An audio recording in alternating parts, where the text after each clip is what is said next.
What happens when Hollywood's most beloved actor comes face to face with a host who's clearly lost his edge?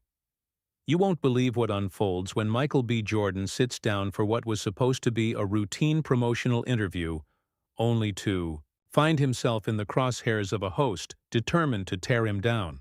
The tension in that studio was so thick you could cut it with a knife, and what started as casual banter quickly spiraled into one of the most explosive confrontations in late-night television history.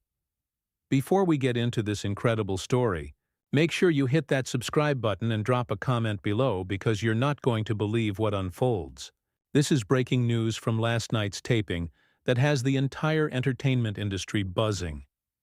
The atmosphere backstage was already electric as Michael B. Jordan made his way through the corridors of the studio. Fresh off his latest blockbuster, Success, the actor was riding high on a wave of critical acclaim and box office dominance. His publicist had briefed him on the typical softball questions he could expect: his workout routine, upcoming projects, maybe some light-hearted banter about his most eligible bachelor status. What none of them anticipated was walking into what can only be described as an ambush. As the show's iconic theme music filled the studio, Jimmy Kimmel emerged with his trademark grin, but those who knew him well could see something different in his eyes tonight.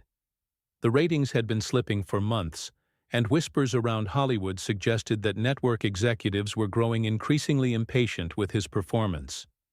Perhaps that pressure was getting to him, because from the moment Michael B. Jordan stepped onto that stage, it was clear this wasn't going to be business as usual.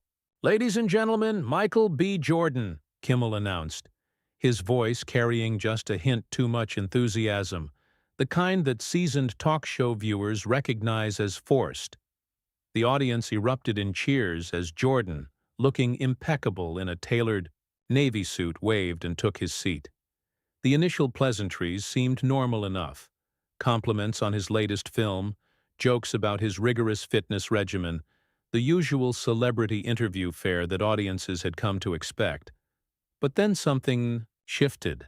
Maybe it was the way Kimmel's smile didn't quite reach his eyes, or how his questions began to carry an undercurrent of something sharper, more probing. "So, Michael," Kimmel said, leaning back in his chair with an expression that bordered on smug, "you've been pretty vocal lately about representation in Hollywood, haven't you? Some might say you've become quite the activist." Jordan straightened slightly, his media-trained instincts immediately picking up on the loaded nature of the question. "I think it's important for people in positions of influence to speak up about issues that matter," he replied diplomatically, his tone measured but firm. "Representation matters, and I'm fortunate to be in a position where my voice can make a difference." Right, Kimmel nodded. But there was something calculating in his expression. "But don't you think there's a line between being an advocate and being, well, let's say, preachy? I mean, some people tune into movies to escape, not to be lectured about social issues." The studio audience fell noticeably quieter, sensing the shift in tone. Jordan's jaw tightened almost imperceptibly, but his years of media training kept his composure intact. "I don't think caring about equality and justice for all people is preachy, Jimmy. I think it's just being human." Kimmel's laugh came out, forced, artificial. "Oh, come on, don't be so serious. You're starting to sound like one of those Hollywood elites who thinks they know better than everyone else." The comment hung in the air like a challenge, and you could practically feel the tension radiating from Jordan's direction. "Hollywood elite?" Jordan repeated, his voice carrying a dangerous edge that anyone paying attention would have recognized as a warning. "Is that what we're calling successful black actors now? Because last time I checked, using your platform to advocate for positive change wasn't a bad thing." The host seemed to realize he'd struck a nerve, but instead of backing down, he doubled down. "Hey, I'm just saying what a lot of people are thinking. Maybe focus on entertaining people instead of trying to change the world, you know? Leave the politics to the politicians." That's when the mask really started to slip. Jordan leaned forward in his chair, his famous composure beginning to crack. "So let me get this straight. You think I should just shut up and act? Keep my opinions to myself because they make some people uncomfortable? I didn't say that, Kimmel replied, but his tone suggested otherwise. I'm just wondering if maybe you've gotten a little too comfortable on that moral high horse of yours. Not everyone needs a lecture with their entertainment. The audience was now completely silent. The usual laughter and applause replaced by an uncomfortable tension that seemed to fill every corner of the studio. Jordan's publicist, visible in the wings, looked like she was ready to intervene, but the actor held up a subtle hand gesture that said he could handle this himself. "Jimmy," Jordan said, his voice dropping to a level that somehow carried more authority than any shout could have, "I think there's been a misunderstanding here. You invited me on your show to promote my work, not to be disrespected and reduced to some stereotype about uppity black actors who should know their place." The words hit like a thunderbolt. Kimmel's face flushed red as he realized how his comments were being interpreted, not just by his guest, but by millions of viewers who would inevitably dissect every word of this exchange. But rather than apologize or attempt to defuse the situation, his ego seemed to take control. "Oh, please don't play the race card," Kimmel said, the words escaping before he could stop them. "That's not what this is about, and you know it.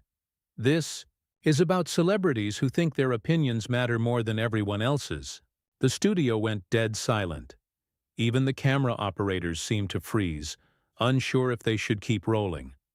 Jordan's eyes flashed with an intensity that his fans had only seen him bring to his most dramatic film roles. But this wasn't acting. This was real, and it was about to get a whole lot worse. For a moment that felt like an eternity. Neither man spoke.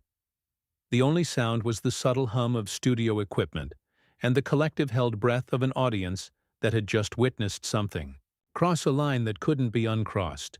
Jordan's hands, which had been resting casually on the arms of his chair, slowly clenched into fists as the full weight of what Kimmel had just said settled over the room. "Did you just tell me not to play the race card?" Jordan's voice was barely above a whisper, but it carried the weight of thunder. "Did you really just sit there, on national television, and tell a black man who's experienced racism his entire career that he's playing a card?" Kimmel's face had gone from red to pale in the span of seconds, the reality of his words finally hitting him. But instead of taking the off-ramp that any reasonable person would have taken, instead of apologizing and trying to salvage what was left of the interview, his wounded pride pushed him further down the rabbit hole. "Look, I didn't mean it like that." "No!" Jordan cut him off, his voice rising now, filling the studio with an authority that made everyone present understand they were witnessing something historic. "You don't get to walk that back. You said what you said. You meant what you meant. So let's talk about it." The host shifted uncomfortably in his chair, suddenly looking small despite being on his own show, in his own studio. "Michael, I think you're overreacting." "Overreacting?"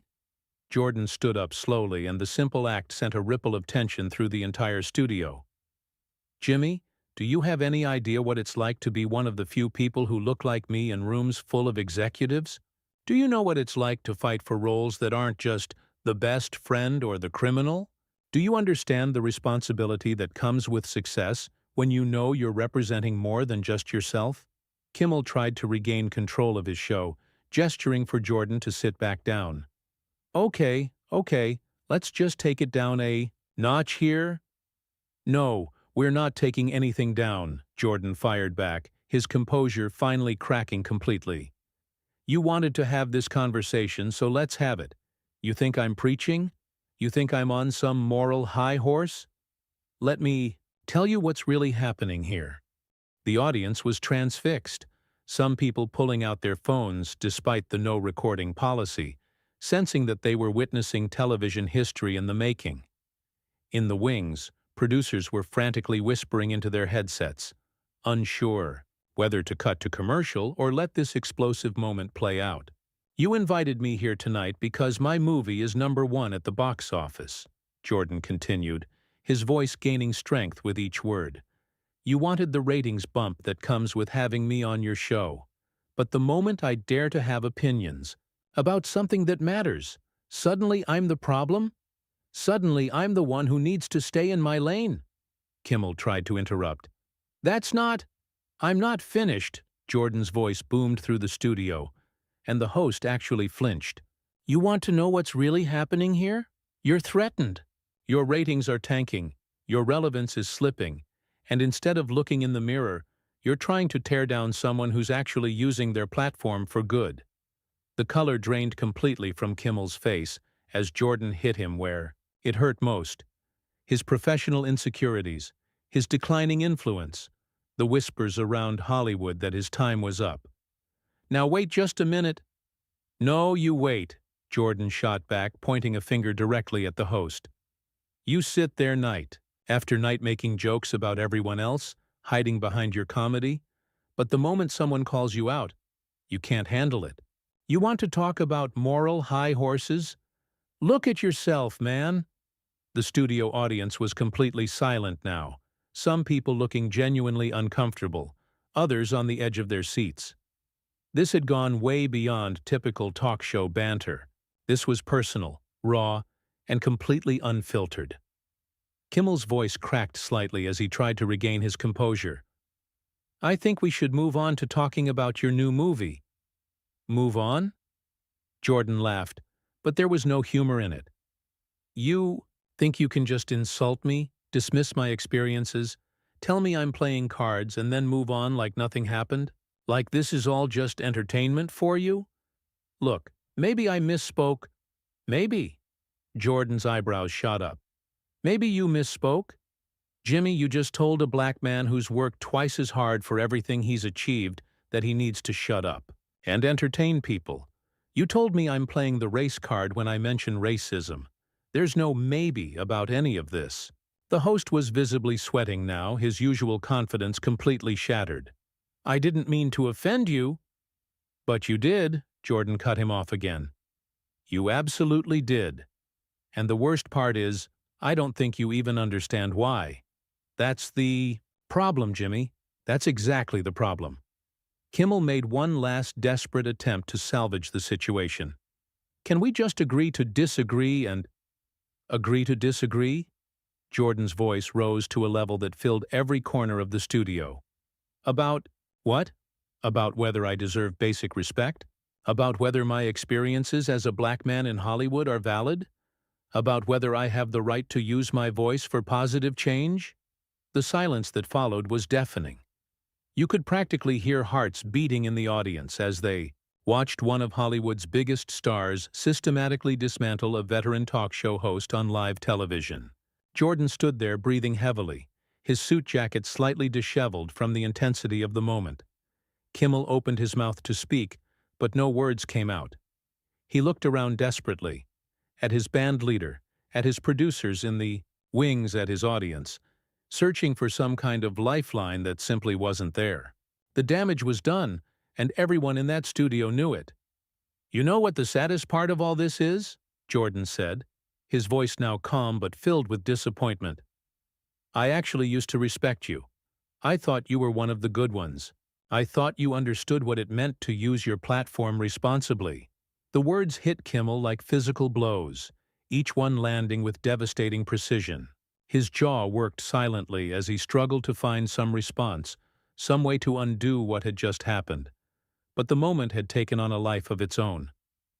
Jordan straightened his jacket and looked directly into the camera, addressing the millions of viewers who would be talking about this moment for years to come. "To everyone watching at home, this is what it looks like when someone shows you who they really are. Believe them." The actor turned back to Kimmel, who was still sitting there looking stunned and defeated. The tension in the room had reached a breaking point, and everyone present could sense that something definitive was about to happen. The confrontation had moved far beyond the realm of typical celebrity interview drama into something much more significant, much more damaging, and completely irreversible. Jordan took a deep breath, and for a moment it seemed like he might sit back down, that perhaps cooler heads would prevail. But then Kimmel made the fatal mistake that would seal his fate for the remainder of his career. "Look, Michael," Kimmel said, his voice shaky but tinged with a desperate attempt at authority, "I think you're being a little too sensitive about all this. It's just television. We're just having a conversation here." The words hung in the air like a death sentence. Jordan's expression shifted from disappointment to something far more dangerous: complete and utter disgust. The audience collectively gasped, some people actually covering their mouths in shock. Even the camera operators exchanged glances that clearly said, "Did he really just say that? Too sensitive?" Jordan repeated slowly, his voice so quiet that everyone in the studio had to strain to hear him. "I'm being too sensitive when you disrespect me on national television? When you tell me to shut up and entertain people? When you dismiss my experiences as a black man in America as playing cards?" Kimmel realized his mistake immediately, but it was far too late. "That's not what I meant." "Stop talking," Jordan said, and the command was so authoritative that Kimmel's mouth snapped shut instantly. "Just stop. Every word that comes out of your mouth is making this worse." The actor began to pace slightly, his hands gesturing as he spoke, the full power of his presence filling the studio. "You want to know what's really happening here, Jimmy? You're looking at the future, and you can't handle it. You're looking at a generation of actors and artists who won't just smile and nod and be grateful for whatever scraps you throw our way. Michael, please." I said stop talking. Jordan's voice exploded through the studio, and this time several audience members actually jumped in their seats. "You've done enough damage for one night."